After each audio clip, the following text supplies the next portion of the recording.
नमस्कार दोस्तों, स्वागत है आपका हमारे यूट्यूब चैनल पर। रेलवे ग्रुप डी एग्ज़ाम के लिए जीके जीएस के टॉप 50 क्वेश्चन हम लोग देखेंगे इस वीडियो में। तो वीडियो को शुरू करने से पहले आप लोगों से एक बात कहूँगा, जो लोग नए हैं तो प्लीज़ चैनल को ज़रूर सब्सक्राइब कर लें। चलिए स्टार्ट करते हैं। तो गाइस, आज के सेशन में पहला क्वेश्चन है, सिंधु घाटी लिपि की सूचना किस स्रोत से ज्ञात होती है? 4 ऑप्शन आपके दिए गए हैं, तो ऑप्शन बी आपका राइट आंसर बनेगा, मूहर से प्राप्त होती है। अगला, गुट निरपेक्ष आंदोलन की सन 1961 में हुई बैठक की अध्यक्षता किसने की थी? तो ये की थी ऑप्शन ए, मार्शल टीटो के द्वारा की गई थी। अगला, सल्तनत काल में भूस्वामित्व के संबंध में कौन सा कथन सत्य नहीं है? कूट के माध्यम से आपको बताना है। तो ऑप्शन डी, केवल चौथा वाला। बाकी के जो आपके स्टार्टिंग के 3 कथन हैं ये सही हैं। भू राजस्व के संबंध में, भू स्वामित्व के संबंध में, जैसे कि पहला है, कृषक अपनी भूमि के स्वामी होते थे, सही है। सुल्तान या इसके उसके इक्तेदार केवल उपज या फसल के एक भाग को भू राजस्व के रूप में वसूल कर सकते थे। और तीसरा है, भू राजस्व वसूल करने का अधिकार केवल राज्य को ही था, भू स्वामित्व का नहीं। अगला, किस सिख गुरु को जहांगीर ने मृत्युदंड दिया था? ऑप्शन डी, गुरु अर्जुन देव। अगला, कौटिल्य का संबंध किस विश्वविद्यालय से था? तो ऑप्शन डी, तक्षशिला से था। नेक्स्ट है, निम्न में से किसने मुगल काल में ऐतिहासिक विवरण लिखा? ऑप्शन सी, गुलबदन बेगम। अगला, सिराजुद्दौला के साथ अंग्रेजों ने कौन सी संधि की थी?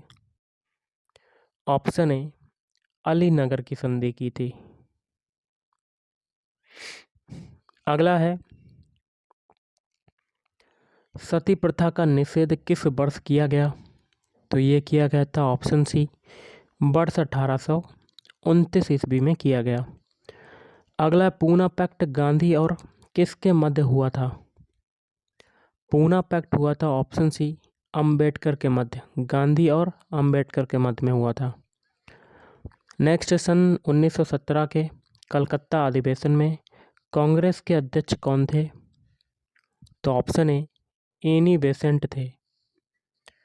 अगला है, poverty and un-British rule in India के लेखक कौन है? इसका आंसर बनेगा ऑप्शन सी, दादा भाई नौरोजी। अगला, वंदे मातरम के प्रथम संपादक कौन थे? ऑप्शन सी, बंकिम चंद्र चटर्जी।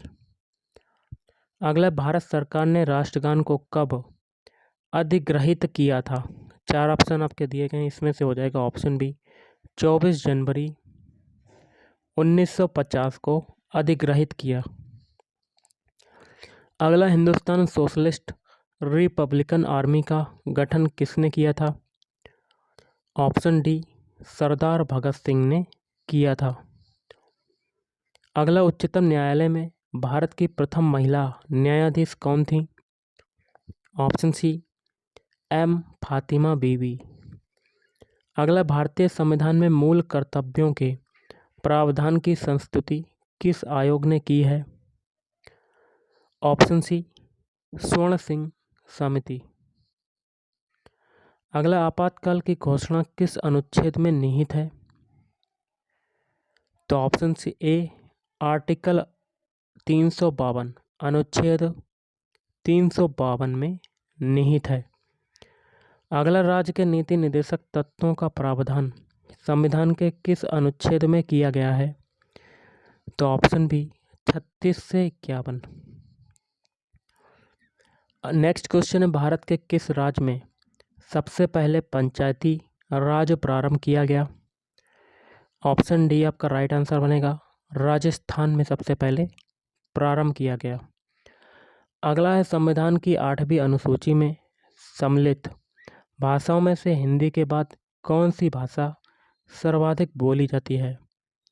Option D, Telugu.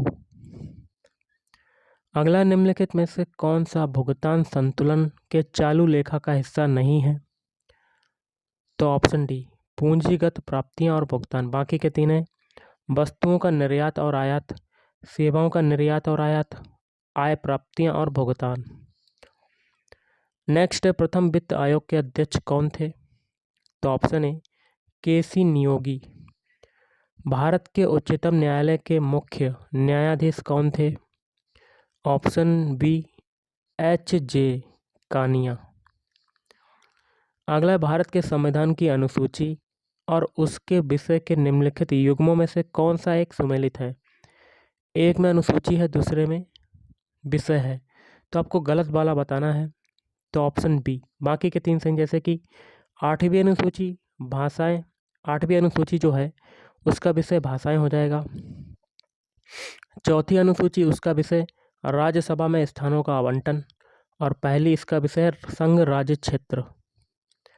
अगला, भारत के प्रथम उप प्रधानमंत्री कौन थे? तो ये थे आपके ऑप्शन डी वल्लभ भाई पटेल।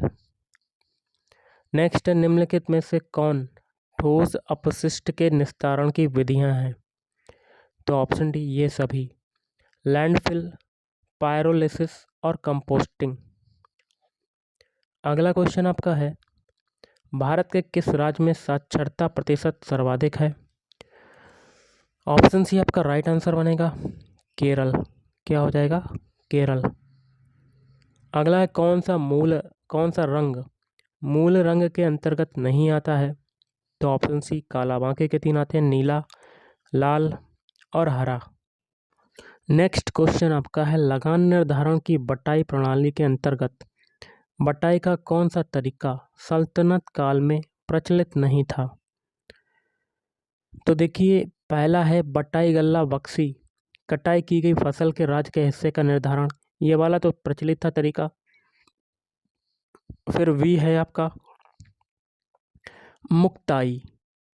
मुक्ताई क्या है? इसमें किसान फसल की अनुमानित उपज को स्वीकार कर लेता था और इस अनुमानित उपज के आधार पर भू राजस्व अदा करने के लिए सहमत हो जाता था। ये वाला तो प्रचलित था। लेकिन सी प्रचलित नहीं था, कनकून या पारस्परिक सहमति के आधार पर उपज का सामान्य मूल्यांकन, ये नहीं था। और चौथा था पिछली उपज के आधार पर भू राजस्व का निर्धारण। अगला, द्वितीय पंचवर्षीय योजना का मुख्य ध्येय क्या था? ऑप्शन बी औद्योगिक विकास। अगला, फिरोज शाह तुगलक की भू राजस्व नीति में निम्नलिखित में से कौन सा दोष विद्यमान नहीं था? तो देखिए, इसका पहला है उसने प्रशासकीय अधिकारियों को संपूर्ण प्रांत तक भू राजस्व वसूल करने का अधिकार ठेके पर दे दिया। ये तो आपका प्रचलित था, विद्यमान था। फिर आपका वी है, वी क्या कहता है? वह अपने अधिकारियों को जागीरों के माध्यम से वेतन का भुगतान करने के मामले में बहुत उदार था। बिल्कुल सही है। उसने ब्राह्मणों पर भी जजिया कर लगा दिया, ये भी सही है। लेकिन डी आपका गलत है, उसने एकताओं पर वंशानुगत अधिकार की मान्यता नहीं दी, ये आपका गलत हो जाएगा। ओके, अगला है वैधानिक तरलता अनुपात में वृद्धि का परिणाम क्या होता है? कोड के माध्यम से आपको बताना है। तो ऑप्शन सी उपरोक्त सभी, बैंकों के पास सरकार को अधिक संसाधन की प्राप्ति, बैंकों की लाभदेयता में कमी। नेक्स्ट है, निम्नलिखित में से कौन सा युग्म सुमेलित नहीं है? तो ऑप्शन बी। बाकी के तीन सुमेलित हैं। चाय का उत्पादन असम में होता है सबसे ज़्यादा, रबर का केरल, गेहूं का उत्तर प्रदेश। अगला, हनुमंत राव समिति की सिफारिशें किस उद्योग से संबंधित थीं? ऑप्शन डी उर्वरक। अगला है, द इनसाइडर पुस्तक के लेखक कौन है?